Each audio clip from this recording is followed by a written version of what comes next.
Hello and welcome. My name is Janine Gordon. I'm a senior strategist here at Bluestone Strategy Group, and I'm very excited today to present to you regarding strengthening the tribal economy through taxation. Thank you for taking the time to view our webinar, and we are excited to discuss with you creating reliable, reoccurring revenue to maximize the government services for your community. We want to talk about those challenges and overcoming those challenges and maximizing your opportunity. So that's what I would really appreciate as you go through this presentation, to understand, where does this fit for you? Thinking in the back of your mind, where does it fit for your government, for your community, for your enterprises? Today's agenda, I'll go ahead and dive deeper into a little bit overview of Bluestone Strategy Group, but again, just talking about those challenges and overcoming successful operations and any problems with taxation that perhaps your community has felt in the past or heard from other communities. And we want to really dive into your individual opportunities. How do you leverage those sovereign advantages to maximize your tax opportunities? Closing out today's presentation with best practices around a proven process for the development of taxation strategy and infrastructure, what needs to go into that process, and implementation of your specific initiatives. So jumping right into Bluestone Strategy Group. And please feel free to visit our website at bluestonestrategy.com to learn more about us as a firm. But we are a national native-owned advisory firm committing to strengthening tribal sovereignty and self-sufficiency. And we've been in operations for 13 years now and successfully supporting over 190 tribal nations in completing 300 projects. That's around economic development, strategic planning, and tribal governance.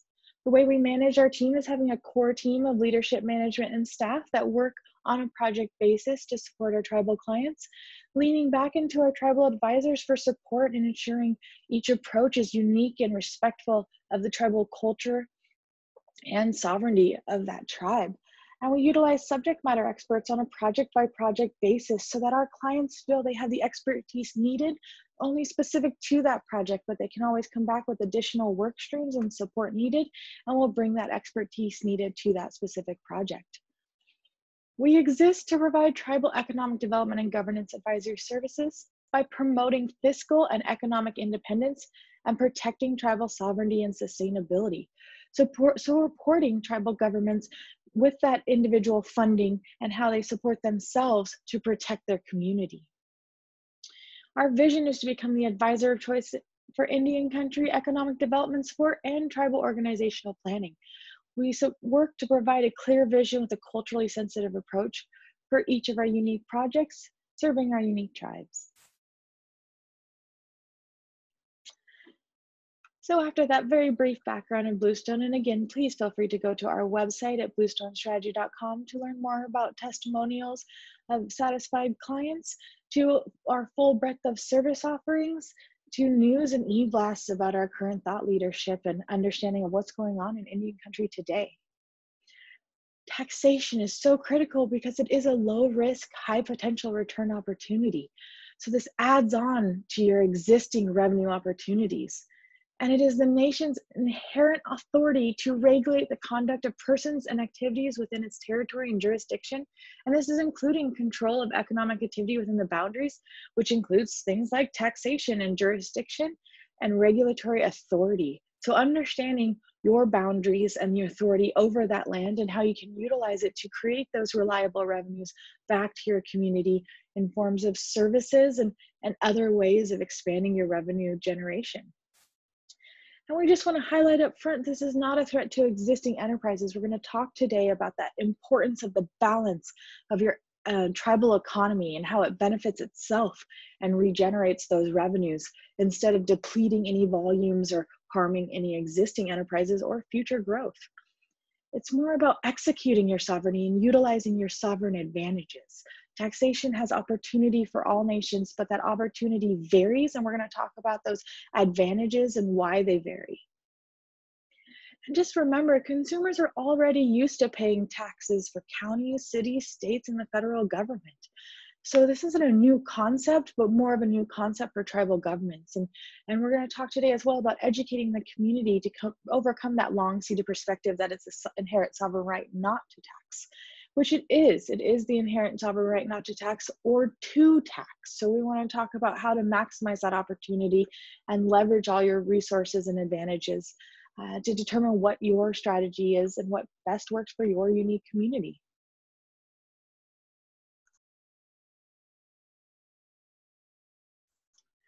So as we said in the beginning, really about thinking for yourself, your government, your community, your enterprises.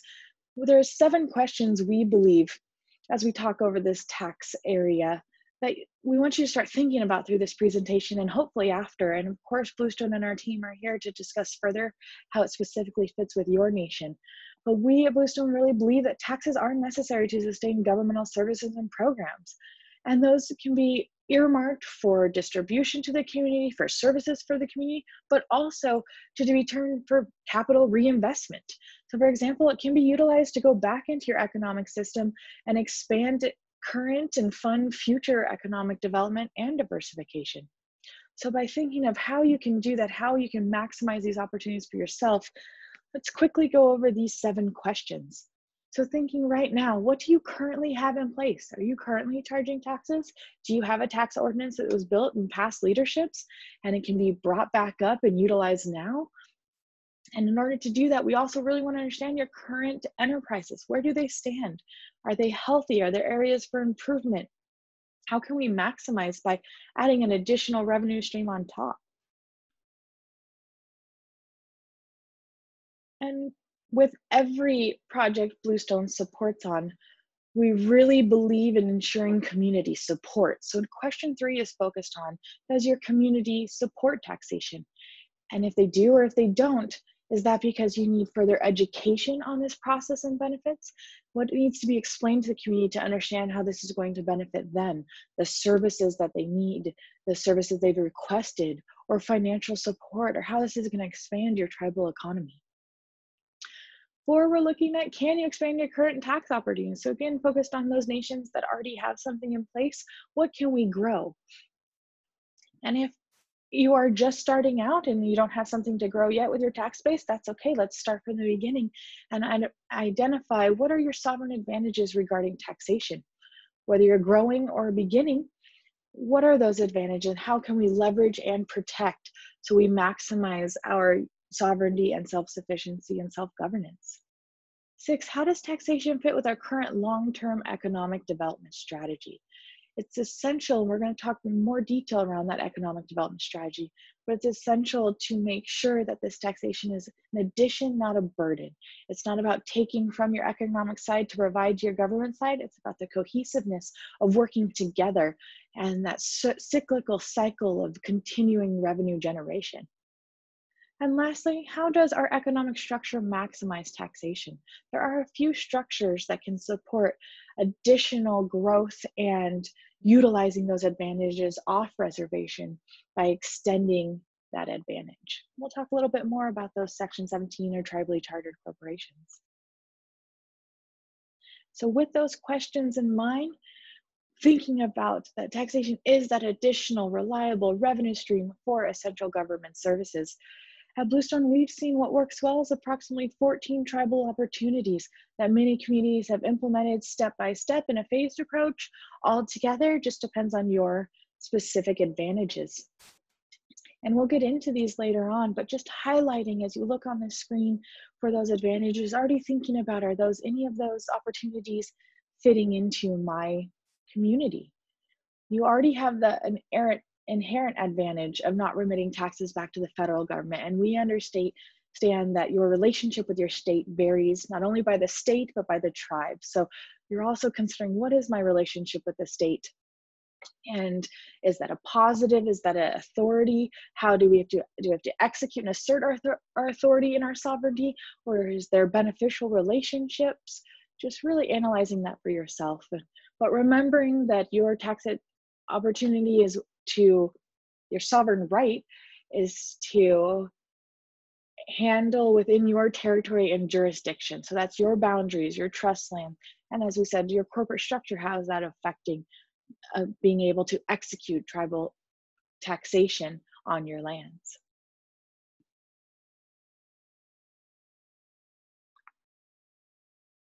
As part of that execution and that state relationship, many already have a compact, or maybe you don't have to compact, but if you have that existing compact, do you have to remit any taxes back to the state? How does your process work?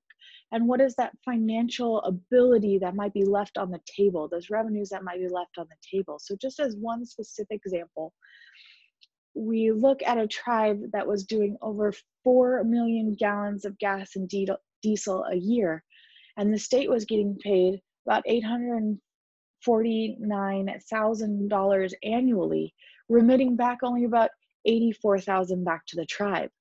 So based on calculations, this is leaving an approximate $765,000 on the table, or going just to the state. For this, we're going to talk about how are those advantages that this tribe specifically leverage to recompact for a greater portion of that tax base.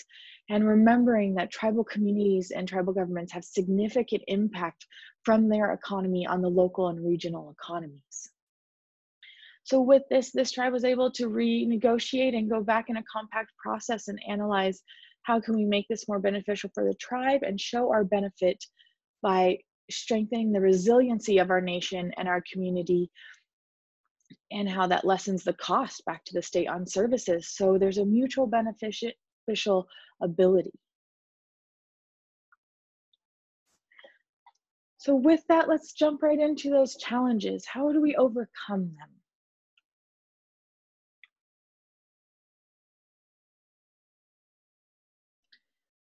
Today, we're going to focus on 3 major challenges in maintaining control of the tax base and overcoming the long-seated Native perception of taxation for tribal communities. The first, we're going to talk about taxation parity. So this is important to understand the impact of dual taxation and compact relationships. What does that mean? Dual taxation is when your state or local communities are also trying to charge a tax in your area. And that compact is for those communities that have a need or requirement to compact with the state to build that relationship and to protect the tribal tax base. So that dual taxation, there's different perspectives on it. We're going to get into some positive and negative perspectives on fighting for the tribal right for taxation and protecting the tribal tax base. The second is looking around. It's so important to educate the tribal communities. So what are the challenges that come with not educating?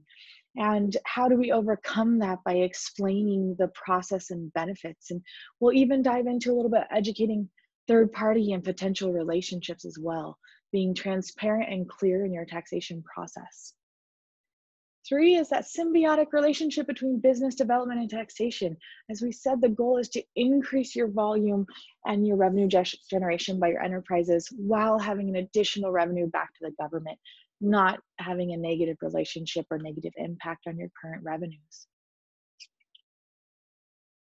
So that taxation parity, or that dual taxation, we have 4 key success factors for overcoming this specific challenge. 1 is the integrity of the nation's laws and codes. It is a governmental duty to ensure political and legal infrastructure is in place to protect the nation's sovereignty and community, your sovereign rights. So having those laws in place, having an ability to stand legally in protection of what your nation desires and reaches for as its vision. The second area is financial accountability and transparency.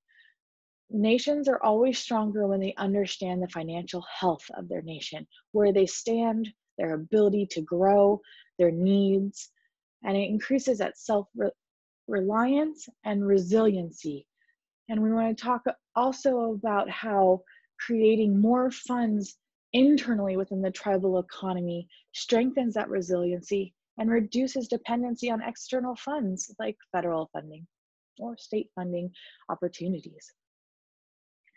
3, the ability to track historical knowledge and current progress. It is so important to know what you have already in place. Sometimes information is not passed down from leadership to leadership, but having it documented in a clear process in an easily found place can have that information. Onboarding your next leadership to make sure information is passed down and there's continuity protects your community, protects your advantages. Also, utilizing those resources, tribe to tribe collaboration is important for those that have strong, healthy relationships around them. And information sharing can often be great starting points where you don't need to start from scratch. And there's examples we're going to talk about, especially with Washington tribes that are looking at have simple already tax documents that individual tribes can utilize and ask each other how it best worked and how that compact with the state is working. Number 4 is understanding your relationship with local and state governments. This does affect your tax base on multiple levels. Sometimes this affects your ability to execute your tribal sovereignty and what kind of strength has to be behind that to back it versus healthier relationships. But also it affects if your state taxes are higher and you have advantages not to pay those taxes, you actually have a larger tax base, a larger tax opportunity that you can maximize without negatively affecting your enterprises.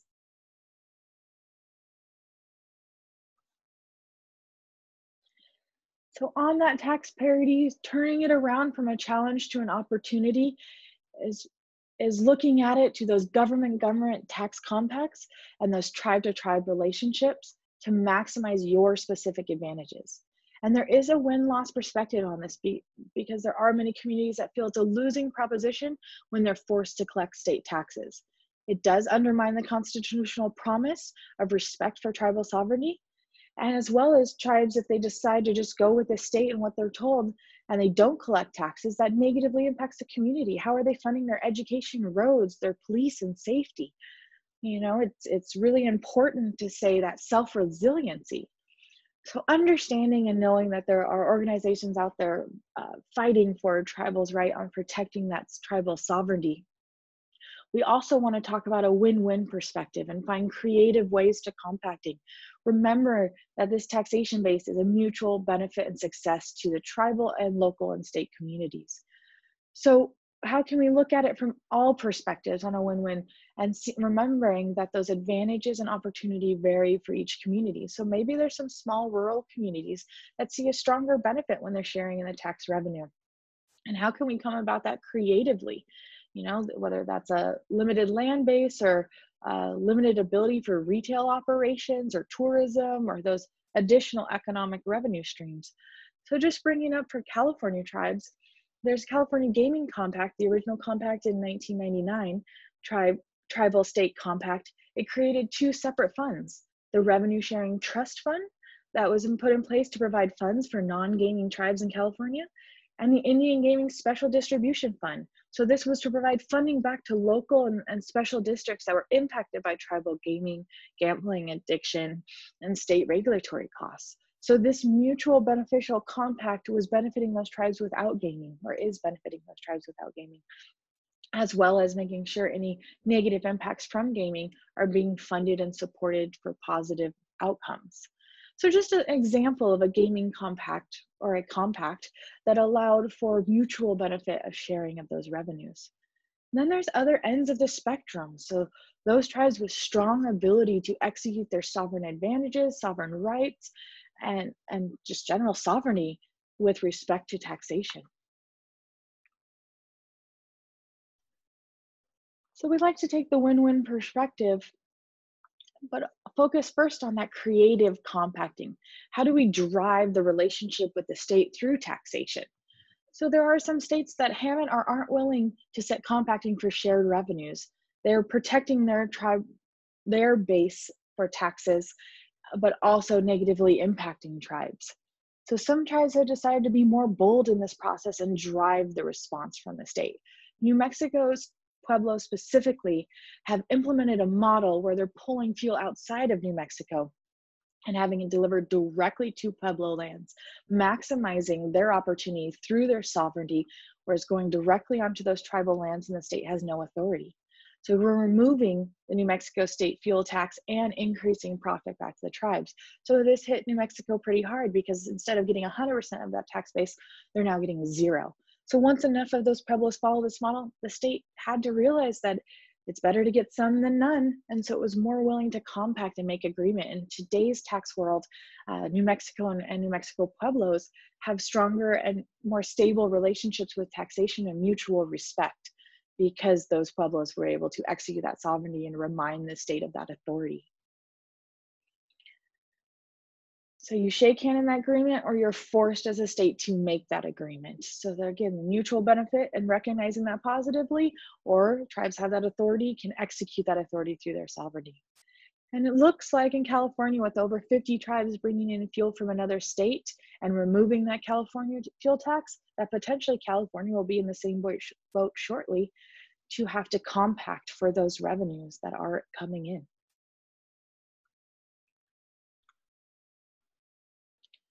Always going back to remembering that every state is unique in their relationship choices with tribes, as well as every tribe's relationship back with that state is unique.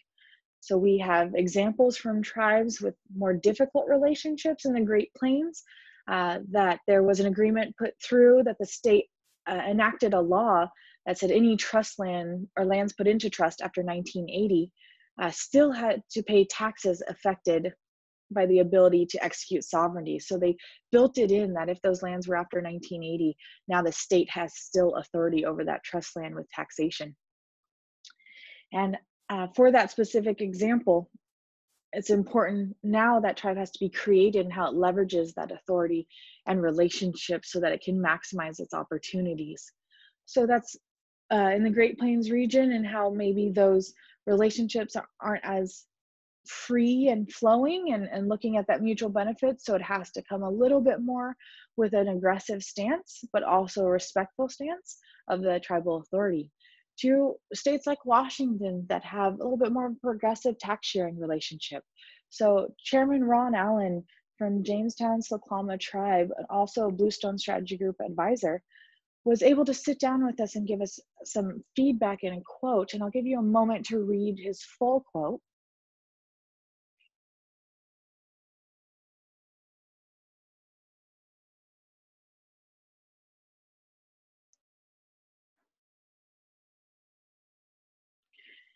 But this was a great perspective on taking that positive win-win solution and understanding that the progressive tax sharing relationship with the state of Washington, that may not be true across Indian country, and it isn't, each of those relationships vary.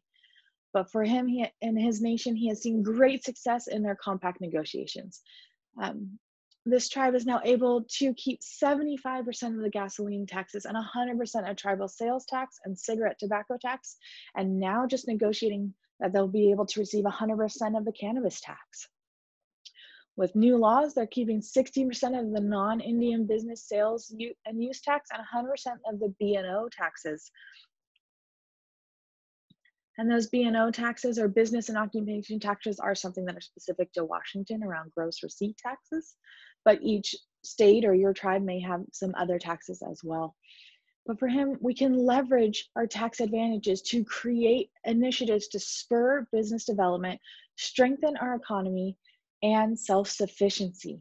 And what a great quote, and we appreciate his feedback on creating that win-win perspective and maximizing these revenues for his community, maximizing those services and spurring that business development. Because if you leverage those tax advantage and give some of those advantages to businesses that are looking to do business with your community, or even implementing a tax to provide back to your community, are different ways, and we're going to talk about how that spurs business development.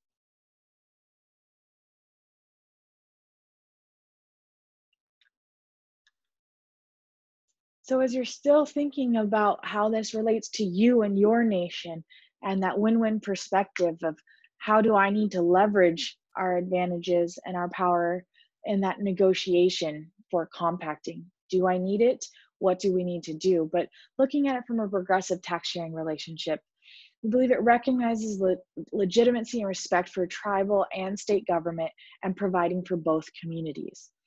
And it's always important in that negotiation power to remember your impact of your community as a potential large employer and positively impacting local and regional communities. There are many tribes throughout the nation that are some of the largest employers of that region. And not only are they impacting for employment benefits and employment salaries, it's also impacting on spending. We know that much of tribal revenues leaves the reservation is spent on external businesses, even as we work to build the tribal economy and the multiplier effect and generate businesses that keep the money on reservation, we know some of that leakage is still strongly positively impacting the surrounding economies. As a tribe, generating additional revenue allows the tribe to become more self-reliant, to strengthen the tribal self-determination, increase surrounding economic base, and reduce dependency on need-based services and programs.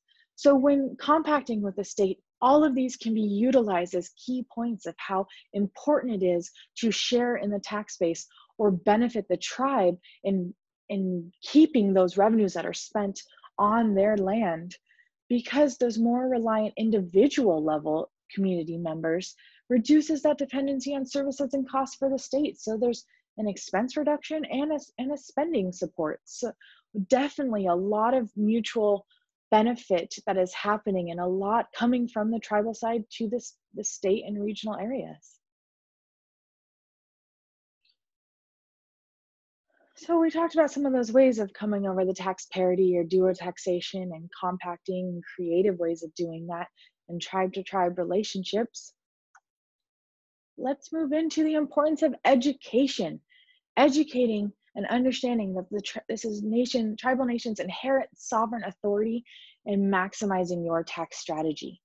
And as we said, there has to be a balance on the taxation to positively impact the economic system. So to do that, many times the focus is not on primarily taxing your own citizens. Although there are many local municipalities that believe your citizens are able to pull back into and put back into your system, so all individuals are supporting the collaborative approach. So many tribes still have some taxation with citizens, but there are other ways to support that and have maybe reduced taxes for your citizens. And there's even tribes that choose not to tax their citizens. But again, that's based on your opportunity and what type of customers you have extending past your own citizens. So if you're in an area of strong tourism and you're trying to capture that, if you're in an area near larger cities and you're capturing that external local community, whatever it is for your specific opportunity allows you to create your own balanced tax strategy and how you see that best to put back into your system. We mentioned maximizing taxation revenues and your specific strategy. So this comes around not only education for your community, but also education to third party and incentivizing businesses.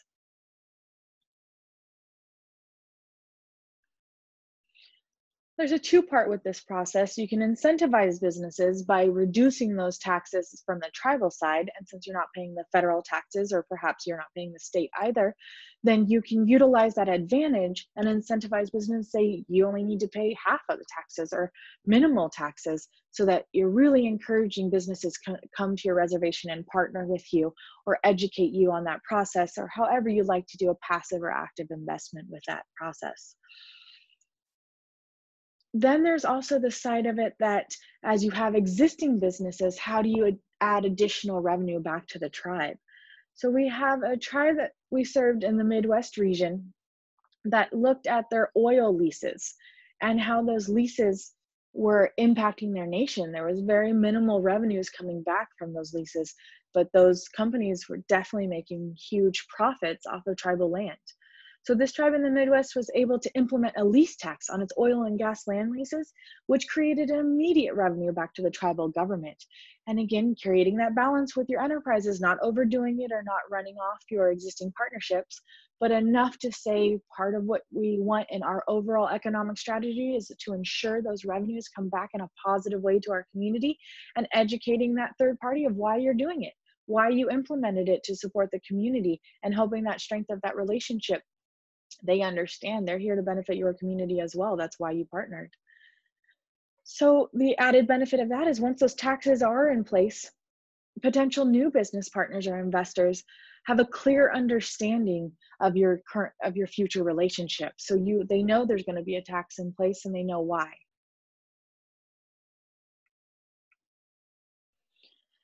Having a clear process and path for communication and Those third-party partnerships is very important to ensuring you're a good business partner. And the stronger that branding becomes, you're expanding your economic development and diversification opportunities. So while that's extremely important, it's also extremely important your tribal community supports the taxation process. And in order to do that, they need to understand the process and they need to understand the benefits that are coming back to the tribe. There is a historical perspective of sovereign right not to tax. So this education with modernizing your tribal government and explaining that to your community of why you're headed in this way to benefit them is very important. So you also have to do it in a way that your community understands. Make sure that the community is seeing it in a way that is how they need to respect that perspective. To your right of your screen, this was just an example utilized for a tribe and created regarding sales tax of 5% on convenience items and a cigarette tax of 25 cents per pack. So this community was on the fence of whether they support or not. And the tribal government, the alignment of their vision, wanted to present this to the community in a visual that maybe they could understand the process of how this taxation was going to work. So with the process, just picking one on gasoline on the top, the customer would come in and buy the gas. They're expecting to spend about $10 in gas. And for this specific tribe, because of their compacting, there was no tax opportunity. So there wouldn't be any tax on the gas or diesel. To things like fast food and restaurant sales, there would be a tax, and that customer would come in and get something like fried chicken with a $10 cost, and they'd see a 50-cent tax on their receipt. So to them, the total would be $10.50. And there can be educational materials up at the register explaining why this tax is now being implemented as a sovereign authority and right of the tribe and where those taxes go back to. So thank you for benefiting our community. And last, creative ways of collecting the tax that works best for your system. For this nation, they were seeing that there was a potential opportunity for the vendor to collect the taxes on the back end with the cigarettes, so that 25 cent per pack, and remit that back to the tribe. So really it never even came up for the customer because it was just the cost of the cigarettes. Along with this instructive format about the process for taxation, there were also newsletters going out explaining the benefits and that they were going to put these services back into elder care, youth recreation, and different needed police and safety and infrastructure for their community.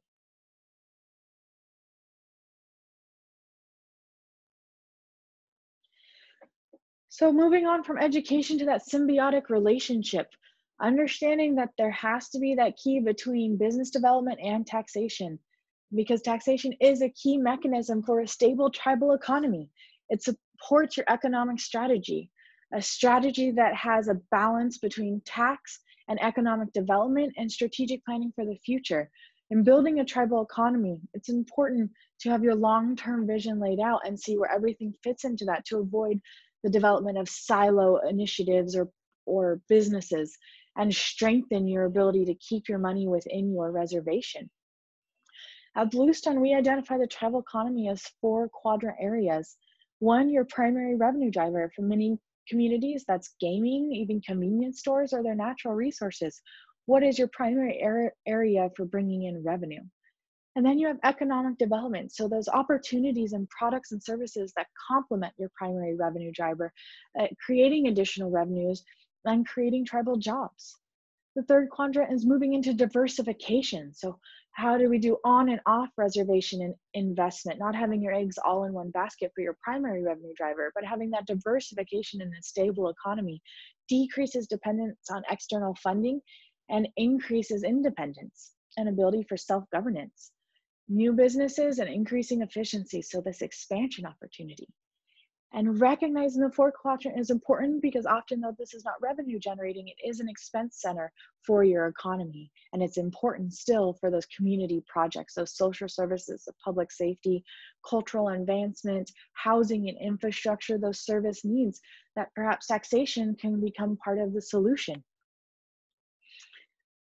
So down at the bottom, this little whirlwind or tornado graphic is to represent you. Once you start your tax infrastructure, and you have a tax base, then you expand with your economic development. So you implement that taxation on your current enterprises and how that starts to bring revenues as those businesses grow. You're leveraging that growth and expanding your taxation. As you diversify, you also get to diversify those tax opportunities. As you may remember in the beginning of the presentation, we went over those 4 opportunities. 14 opportunities, not 4, 14 opportunities. And as you expand the diversification, you're expanding into those additional opportunities. So it's a symbiotic relationship. We want to see those grow together, not have a negative impact on any current enterprise or funding. So with that symbiotic relationship, you're always recognizing that your main risk is to ensure that tribe remains competitive when they're determining tax rates. So that risk affects your enterprise as well as your sales. So for example, when you look at a sales tax, we said 5% on the last example, right? It's 5% up here. If the state was charging 7%, you're coming within that tax opportunity and you're still being very competitive in your local areas with other convenience stores or sales tax. So that competitive ability keeps you in range where your customers are still choosing you, so it doesn't impact negatively your volumes. Your volumes stay the same. Now this is an additional revenue. So always just remaining competitive and tying back to your economic strategy ensures that taxation is always beneficial to your community. And taxation can play a key role in business success, providing revenues back to the government. We want to use an example of a Southwest tribe who owned 2 convenience stores and gas stations in close proximity to each other. After the development of the second store, the nation saw a loss of revenues and requested Bluestone Strategy Group unbiased third-party operational efficiency assessment, which was due to the tribe's concerns that there maybe was being mishandling of funds. After a careful evaluation, we were pleased to report that it was not theft or mishandling, but more there were areas for improvement around customer service, cleanliness, standardized financial procedures, internal controls, and equally important is a target market. When you develop these businesses, especially similar ones next to each other, you can target your audience in your market. You can identify the products and services you need within that business, and you're again expanding that economic development. So with that, in addition, we were also able to look at their tax advantage. So we reevaluated their strategy for fuel and tobacco especially, but also around alcohol and sales tax. So with Bluestone's support, the tribe was able to move forward and expand to a new fuel, cigarette, and tobacco, alcohol, and sales taxes that significantly offset the government department and program costs. So because of this, not only were they able to strengthen their enterprises because of their target market and some of those increased efficiency recommendations, but also expand that additional revenue stream back to the tribe. As we mentioned earlier in the presentation, that governance structure can impact this taxation. So we know that Section 17 corporations that extend that tax advantage of not paying federal taxes off reservation land onto your authority property. So that already expands your advantage for taxation past. And we know that many communities have been taking illegal actions for tribal chartered corporations to also extend this advantage.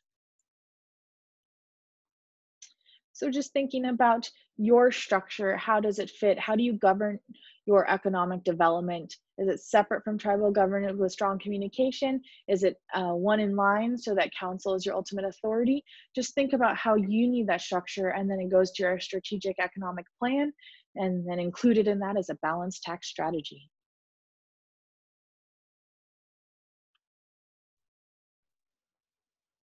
We had the opportunity to interview one of our financial subject matter experts, Tony Faris, and I'll give you a moment to read his full quote, and we appreciate his feedback and input in the process.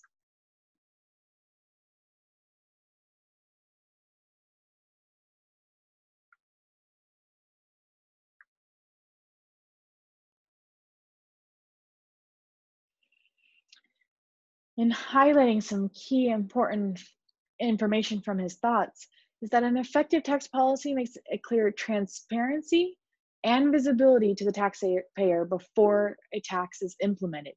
So it's important that communication piece, even as you're leading up to the implementation, it is very important that they understand the process as a community, as business partners, and that it's based on a sound market research to avoid any negative impact on that economic growth. Um, the objective of the research should validate or challenge your underlying assumptions about your taxation strategy. So as you're developing that tax strategy with your overall economic development plan, and making sure you do that research to analyze your market and validate or challenge those assumptions you were believing were your tax opportunity. This tax can become a form of annuity year after year, becoming a solid base and reliable stream of cash flow back into the tribal government for essential needed services. Establishing a tax strategy in a vacuum can make it counterproductive. And when we have heard this with different communities, that challenge of we don't support it because we tried once and it didn't work out, or it lost revenues from the enterprise, which was funding our other enterprises, and things of that interconnectivity. But if you develop it in understanding your full opportunity and advantages, it can be just a positive addition.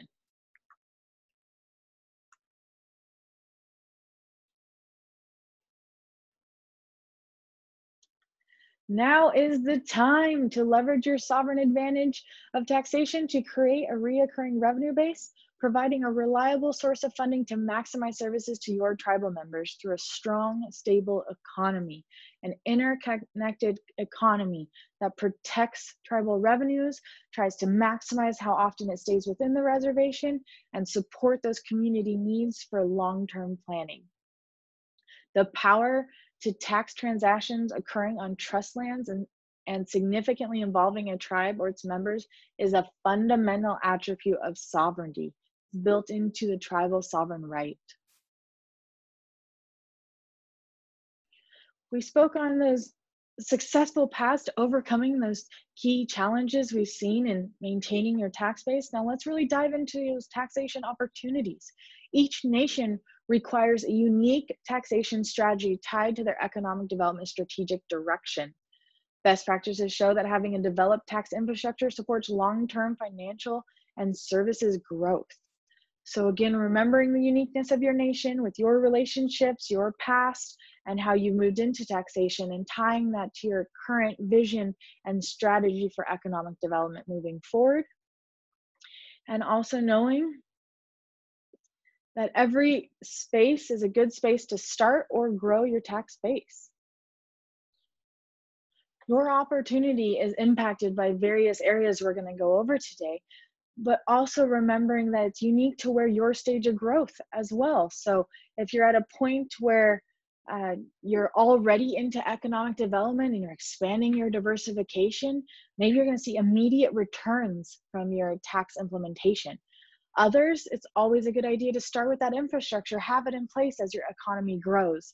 So you're just at a point that you want to start that specific legal infrastructure and have it ready. That's a great place as well. So just determining, where does this fit you? And we talked about those 7 questions in the beginning of determining what stage of growth you're at as well.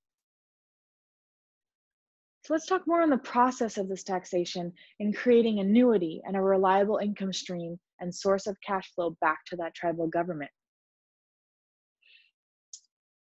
You start with your economic strategy and include taxation into that strategy.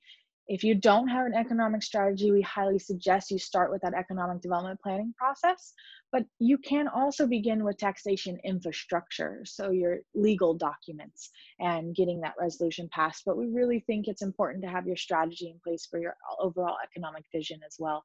And that moves into your business development and growth. So this is a mechanism for tax implementation. The additional businesses you have, the additional revenue streams from tax you have, and then the diversification of those businesses to increase the tax revenue. So as your economic growth and diversification expands, so does your tax revenues. As you diversify those businesses, those 14 tax opportunities, you get to take advantage of more of those opportunities as you implement them.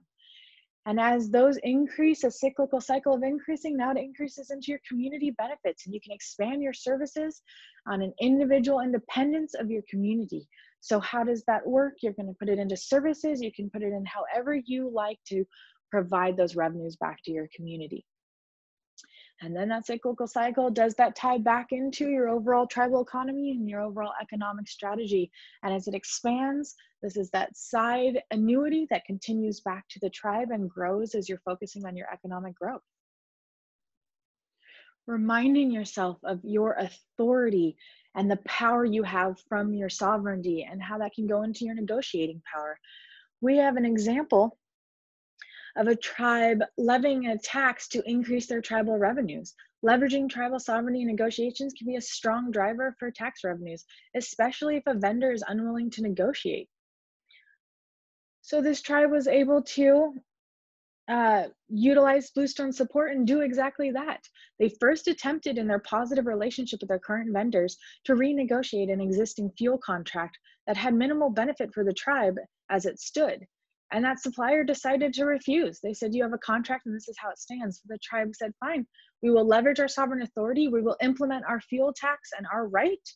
And it won't impact the volumes, but with those high volumes the tribe already experienced, now that business was able to generate over $1 million of tax revenue annually, remitted back directly to the tribal government and directly supporting individual financial health of its members. They decided to go through a per capita system, as well as with that revenue, be able to create government programs and services that are subsidized and get to continue forth.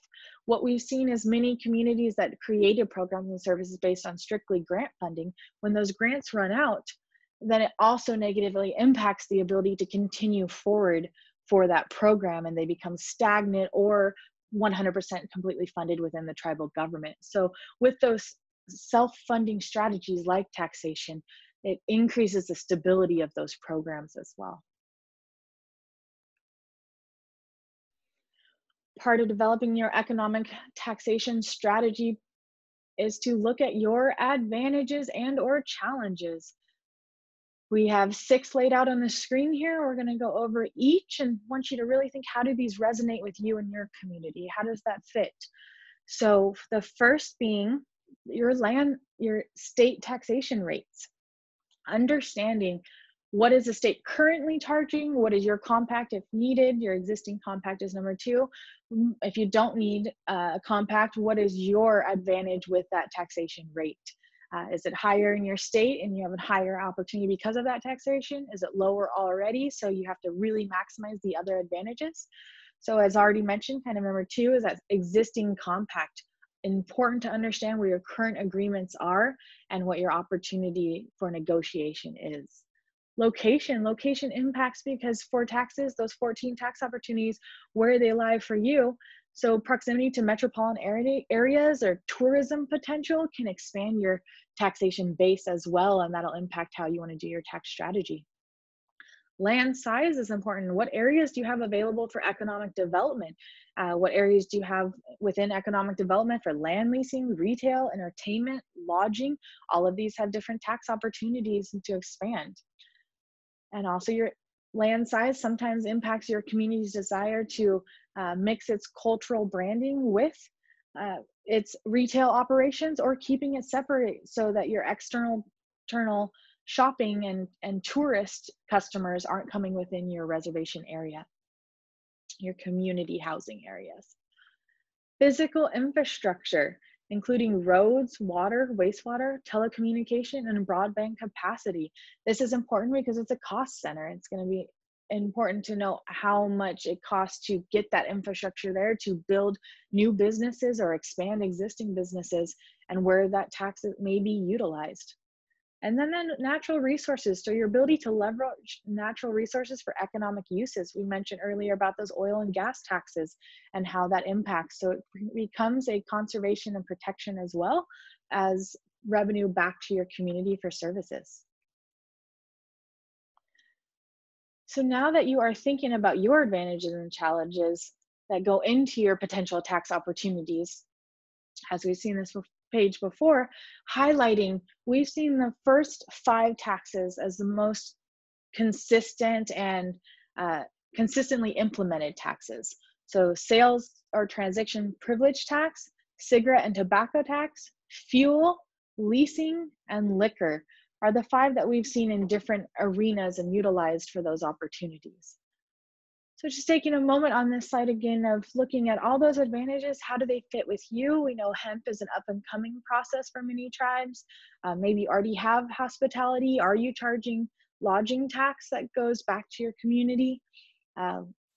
Any of these that you see might fit, but there's always expansion opportunity, and it goes back to that cyclical cycle with taxation and economic strategy. So you can expand that diversification, which gets you more into the right-hand bullet.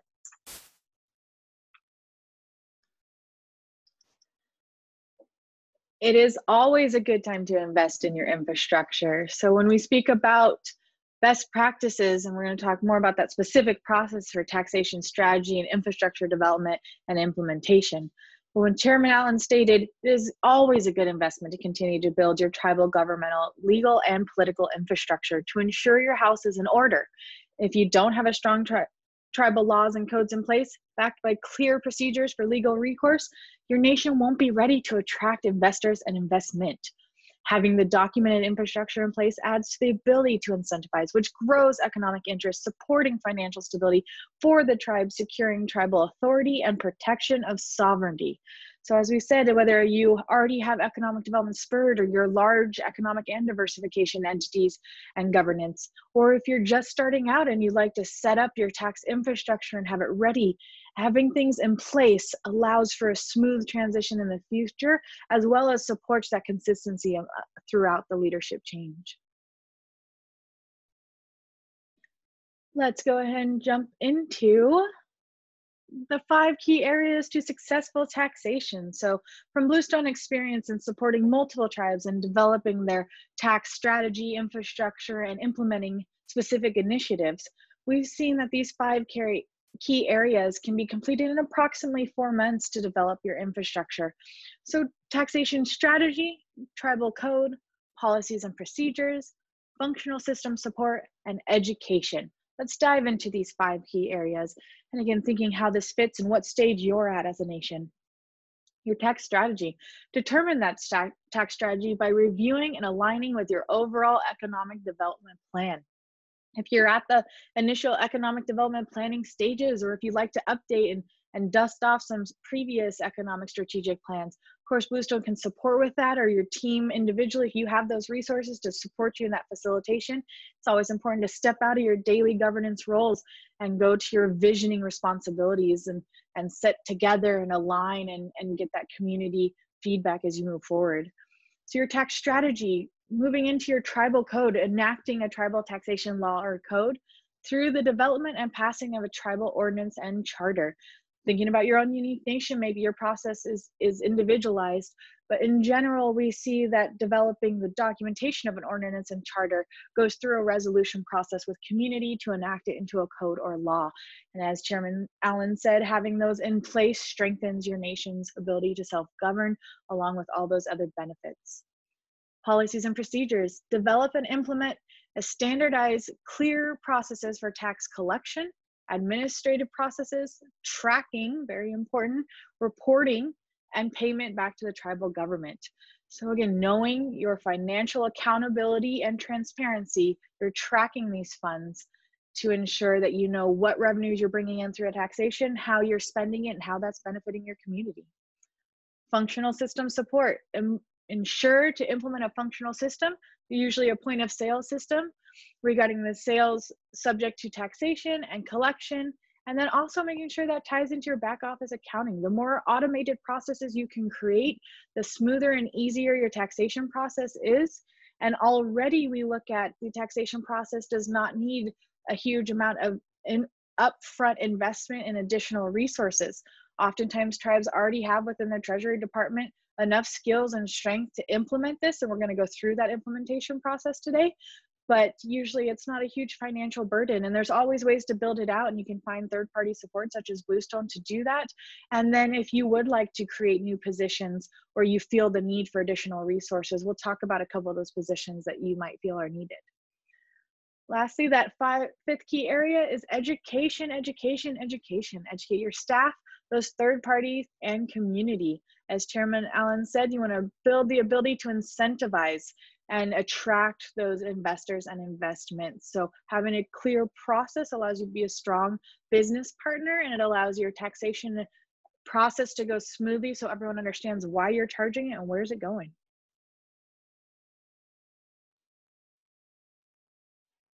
We just wanted to give a little quote from Chairman Torres of Torres Martinez Desert Cahuilla in Dansing, California. Gave us a thanks to Bluestone. We are now able to collect taxes and help financially support our community members. We're honored to have served Torres Martinez and very much honored Chairman was able to give us that response. These last few slides are really going to cover that best practice proven process that Bluestone is supported in implementation. So this first is focused on 11 steps to developing your tax strategy and your infrastructure development. You want to make sure you have a clear understanding of your current compacts, land use plans, economic strategy, communities' knowledge on that tax and their perspective on past and current efforts. So again, understanding everything as a system, as your full tribal economy and how that's impacting to be able to come in with your tax strategy. So understanding also your customer experience with tax, where they've experienced it, how they've experienced in purchasing you before, and how you're going to educate them on why you're implementing this tax. Then go into that long-term tax vision. So you've now tied it back to understanding what you currently have and where it fits into your strategic plan.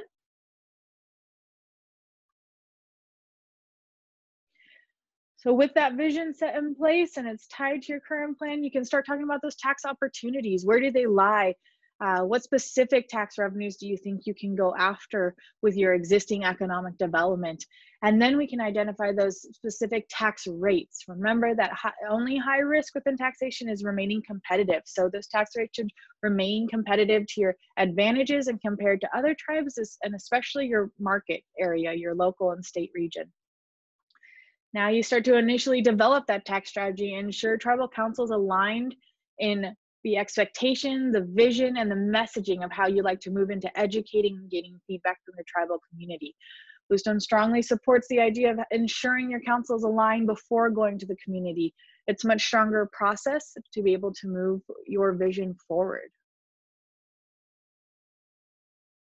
Now you've educated your community and you're able to really jump into developing your tax ordinance and charter, and you pass this through that resolution process and ensure you have a code or law in place to protect this tax strategy you just spent multiple steps going through.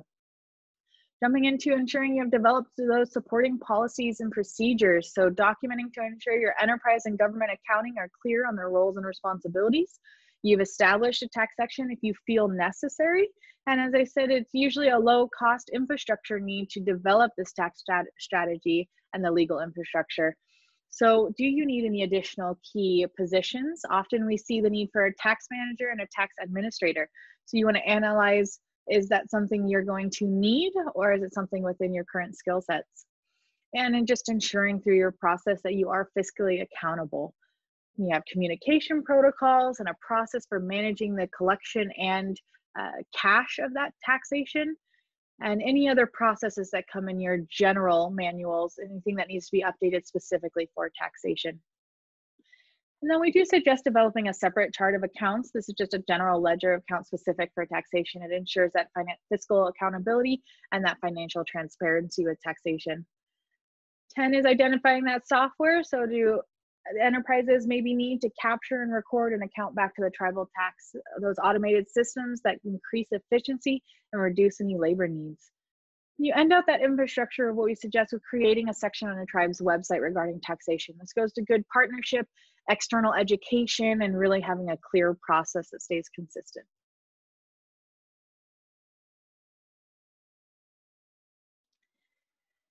So once you've developed that strategy, you have your infrastructure in place, you are ready to launch an initiative with your taxation opportunities. So the implementation task, we're outlining 9 steps. And again, both can be worked on in strategy development and implementation at the same time. Or if you are a nation that wanted to develop your infrastructure and work on your economic development and then go into implementation of taxation, every strategy is unique to what works best for you and your nation.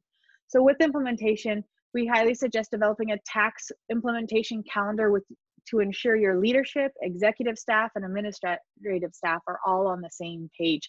Everyone's clear of when that go live date is going to be and what needs to be done in place to get that moving, such as testing your POS system. What's in place that's going to collect that tax from an enterprise perspective and go back to the government. As always, that accounting is very important, both tribal and enterprise, if you have separate or just your government accounting. But what is that process for cash collection? Is that bank account set up and ready to be utilized specific for taxation? Personnel, do you have the existing staff to take over those responsibilities, or do you need any additional labor? Is external recruitment needed, or is there someone within your departments you can utilize? Educate and train. Either way, you ensure that position understands all of the tax legal infrastructure that has been developed with those ordinance, policies, and procedures and specific duties and responsibilities. And then part of your accounting system, you want to have a checks and balances system available that can produce sample reports from your general ledger, ensuring your retail and enterprise and government are reporting and matching and everything's aligning before we even start actually collecting any funds. Before you start to develop that training material for any personnel that may be affected by tax implementation, as well as point of sales for customer education. These can be very straightforward, simple one-pagers just to make sure that everyone is clear, and then you hold meetings with your tribal executives to conduct that training, especially the train the trainer. Make sure your managers understand best so they can train the staff. A system that works for itself in supporting this education process of understanding the purpose of taxes, tax collection, how to remit those taxes, and how to report those taxes. And then you are ready, you go live and you can begin collecting taxes. Everything is set up, your system should run smoothly for you. You've already tested it, now it's implemented, and you've educated everyone on why you're doing it.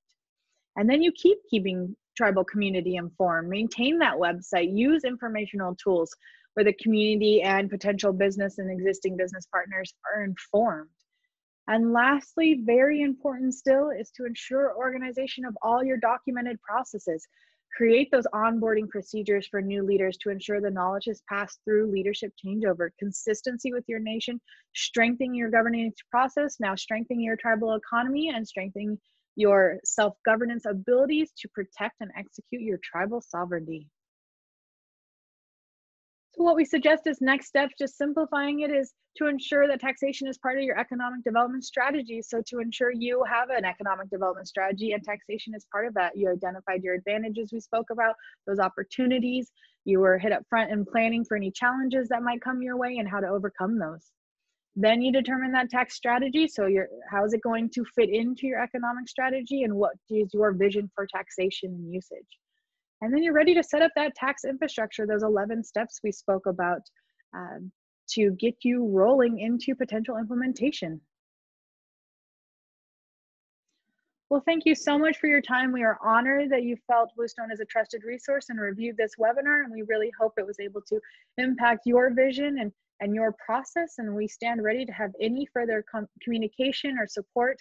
Please feel free to go to our website at bluestonestrategy.com for any further information or explanation. You can also input an inquiry through the website or call us directly at 949-476-8828. We greatly appreciate it, and we look forward to the conversation.